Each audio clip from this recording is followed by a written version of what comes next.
4차 산업혁명 얘기 나온 지가 좀 됐죠. 좀 됐지만 여전히 이 얘기가 뭐 아직도 많이 나오고 있어요. 그죠? 점점 많이 나오고 있습니다. 지금 얘기는 핵심을 바꾸지 않으면 4차 산업혁명 전혀 뭐 의미가 없을 것이다. 에 대한 얘기를 할 겁니다.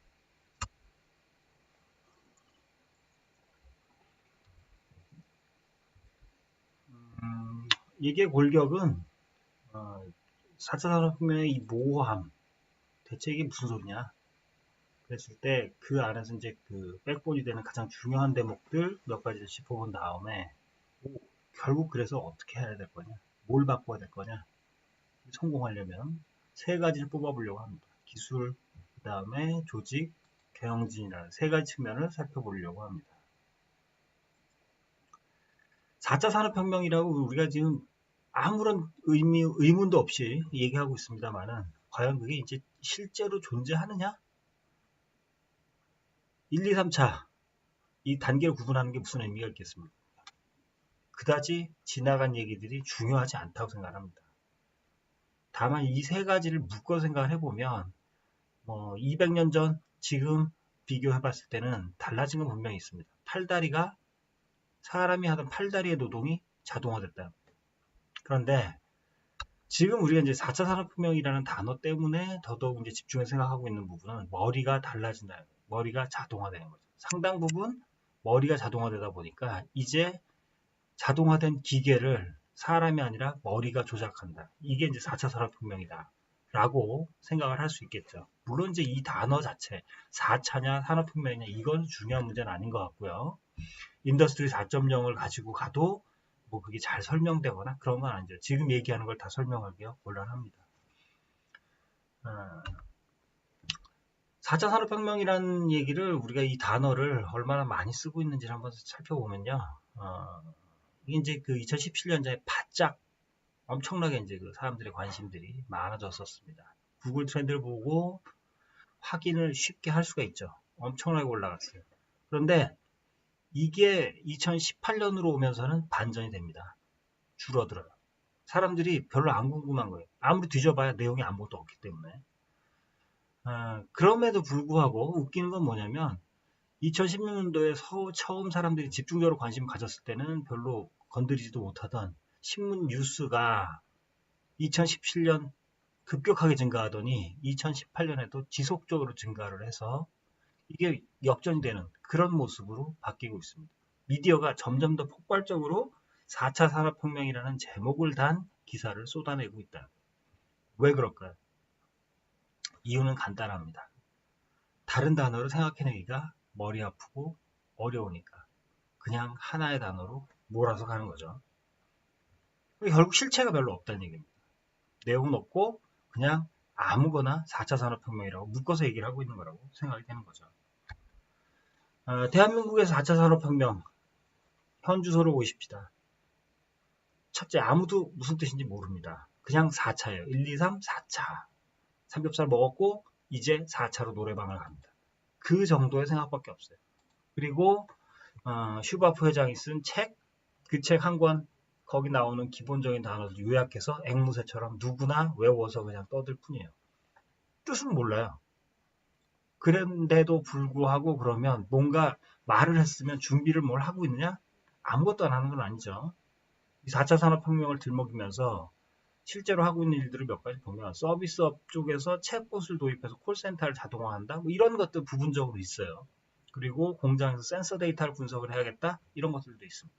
그리고 기업이 일반적인 기업들이 소셜미디어를 통해서 시장 동향이라든지 고객의 반응 이런 것들을 살펴본다.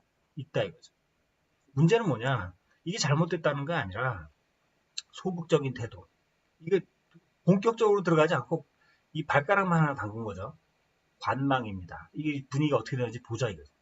지역적으로 그러니까 핵심 부분이 아니라 외곽의 작은 부분 지역적인 시도를 하고 당연히 돈은 최소로 투자를 합니다. 어디로 가야 될지 뭔지 모르니까 당연히 어디로 가야 될지 생각이 없어요. 전략, 방향성 이런 거 없다는 거죠. 이게 지금 한 2년여 지났지만 4차 산업혁명이라는 단어를 떠들면서도 실제로 벌어지고 있는 대한민국 안에서의 현주소라고 볼 수가 있을 겁니다. 해외에서도 이미 이런 얘기들이 나오고 있습니다. 이게 이런 비슷한 걸 한다고 해도 어떤 이제 세상이 큰 변화죠. 큰 변화, 머리가 자동화되는 이 시대로 진입하는 데 있어서 뭔가 대비를 하기 위해서 나름대로 고민을 하고 있으나 그게 몸으로 움직이는 부분에서 신용만 하는 정도 가지고는 아무런 아웃풋도 나오지 않는다. 라는 지적들이 뭐 해보니까 안 나오는 거죠. 아무것도. 이런 지적들이 등장을 하고 있습니다. 자, 4차 산업혁명이라는 단어를 잊어버렸으면 좋겠어요. 아무도 안 썼으면 좋겠습니다. 그렇지만 그 내용에서 어떤 부분들이 이 지금 우리가 이제 얘기하고 있는 변화의 핵심 골격인지를 짚어보시자고요. 첫 번째로는 디지털입니다. 아날로그 방식으로 돼 있던 거를 컴퓨터가 처리할 수 있도록 컴퓨터를 거쳐서 그러면 이제 데이터가 남겠죠. 로봇 청소기든 자동차든 휴대폰이든 하다못해 뭐 말하는 세탁기까지 디지털이 되는 거죠. 자, 디지털이 되면 이거는 네트워크를 통해서 연결이 될 수가 있습니다. 기계 간, 사람과 기계 간, 또 사람과 사람 간. 이 연결, 그리고 나서 여기서 생산된 데이터를 종합을 해서 분석을 하는 거죠. 어널리틱스입니다. 이렇게 이제 데이터가 많아지고 이게 연결돼서 한 군데에 모일 수 있는 구조가 되다 보니까 대량과 실시간의 분석이 필요하고 그 과정에서는 머신러닝, 인공지능이 필요합니다. 이걸 어디다 쓰느냐? 예측을 하거나 미래에 벌어질 일을 이상한 패턴을 찾아내거나 문제 있는 부분들이죠.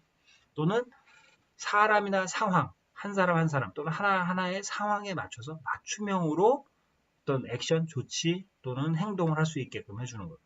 이 세 가지가 핵심이고 이 세 개가 따로따로 논다기보다는 같이 움직입니다. 일단 디지털이 가장 기반이 되고 이 디지털 위에서 커넥티비티하고 어널리틱스가 이루어집니다. 결국 이게 핵심이라고 보면 적합한 이름은 디지털 트랜스포메이션. 말을 바꾸면 디지털 전환 정도가 되겠죠. 이게 핵심이 된다고 볼 수 있습니다. 문제는 뭐냐? 저게 변화의 핵심이라고 쳤을 때 그러면 어떻게 변화를 실행을 시킬 거냐? 세상이 바뀌는 거는 자동으로 가겠죠. 시간이 지나면서 사람들이 움직이니까. 문제는 기업들, 특히 기업들 입장에서 그리고 또 특정 국가가 상대적으로 경쟁력을 확보하기 위해서는 주도적으로 이 변화를 이끌고 가야 되겠죠. 그러려면 뭘 바꿔야 되느냐? 첫 번째, 기술을 더 이상 보조적인 수단이 아니라 사업의 핵심으로 여겨야 된다. 두 번째로는 빠르고 민첩한 조직으로 바꿔줘야 된다. 세 번째로는 이게 부하 직원들한테 맡겨서 해결될 일이 아니라 본인부터 경영진이 먼저 바뀌어야만 된다는 겁니다. 이게 과연 쉬울까요? 물론 쉬운 얘기가 아닐 겁니다. 첫 번째 얘기를 보면 기술이 이제 더 이상 보조수단이 아니다라는 거예요. 투자, 경쟁력 이 수준까지 올라가지 않으면 그 기술이 별로 유용하고 그다음에 이제 어떤 경쟁에 있어서의 강력한 무기가 되지 않는다는 거죠. 우리 이제 아마존을 예로 들어서 한번 생각을 해볼까요? 자, 아마존도 이미 뭐 25년 차 정도의 신생 기업도 아니죠. 그리고 엄청난 거대 기업입니다. 처음에 출발해서부터 지금까지 오는 동안 아마존은 기술이 고객을 유인하는 구조를 취하고 있었어요. 앞선 기술 때문에 고객들이 여기 들어오면 나갈 수가 없는 구조였고 점점 더 많은 고객들이 들어오는 거였죠. 이 형태가 20여 년을 지나다 보니까 이제는 거꾸로 이 발달된 기술이 고객을 유인하기 위해서 만들었던 이 기술이 사업의 핵심 부분으로 자리 잡는 데까지 이르게 된 겁니다. 사진에서 보시면 아마존 고나 또는 아마존의 이제 드론 배송 같은 부분들 이건 뭐 최첨단의 사업들이지만 그것보다도 더 큰 거 AWS라고 하는 클라우드 서비스가 아마존의 이익을 대부분을 제공하는 핵심 사업이 됐죠. 기술이 핵심이 된 겁니다. 조직이라는 측면에서 보면 속도, 그 다음에 유연성 이게 필수 조건입니다. 지금은 느리면 그 결과가 어떤 게 나오든지 아무 쓸모가 없는 거죠. 시장이 기다려주질 않으니까. 자, 이런 과정에서 특히 이제 우리나라 조직들 전통적인 보수적인 그리고 계층적인 이 층층의 관리 시스템 여기서 엄청난 시간을 낭비하고 오버헤드도 엄청나게 생깁니다. 이거를 그대로 가져간다고 했을 때 여기서는 속도가 만들어질 가능성이 없는 거죠. 민첩하고 신속하게 유연하게 대응을 하고 변화할 수가 없는 거예요. 상황은 계속 매우 빠른 속도로 바뀌는데 이 과정에서 실험, 실패 이런 것들을 우리네 문화가 참 이런 걸 굉장히 두려워하는데 뭐 했다가 잘 안 됐다. 뭐 연습을 한번 해봤는데요. 혼나죠. 실험과 실패가 허용되지 않는 조직에서 혁신이라는 게 지금 불가능한 시대에 진입을 했습니다. 결국 희생을 감수할 수 있는 이게 이제 확률적인 게임이라고 보고 희생을 감수할 수 있는 조직이 그러려면 기존의 룰들을 파괴를 시켜줘야 돼요. 디스럽션이라는 표현을 쓰죠. 파괴를 시켜줄 수 있는 그런 조직이 바로 지금 시점에서 필요한 겁니다. 자, 페이스북을 보십시오. 페이스북에 어떤 글자, 어떤 컨텐츠를 업데이트를 했다? 또는 라이크를 눌렀다. 좋아요. 그게 바로 즉시 반영되느냐? 안 되는 경우가 많아요. 분명히 눌렀는데 다시 보면 아무것도 반응이 없는 거예요. 또는 그게 사라져버려요. 자, 페이스북이 바보도 아닌데 왜 이걸 내버려 둘까요? 속도가 중요하기 때문에. 그것 말고도 처리해야 될 게 많거든요. 빨리빨리 돌아가야 되니까 이거는 시스템적으로 나눠놨고 그 다음에 바로 보이는 데 있어서 그 하나 둘이 제대로 보이지 않아도 상관이 없다. 이거 끝자리 몇 개 맞추는 거에 집중하고 있는 조직이라면 이건 큰일 날 일이죠. 은행에서 끝에 그 29원 30전인데 그 30전을 못 맞췄다? 심각한 문제가 벌어지겠죠. 우리 조직들 감당 못합니다. 한데 그러한 방식들이 과거에는 타당했지만 지금은 적합하지 않은 방식으로 게임의 룰이 바뀌었다는 거예요. 경영진이 바뀌어야 된다?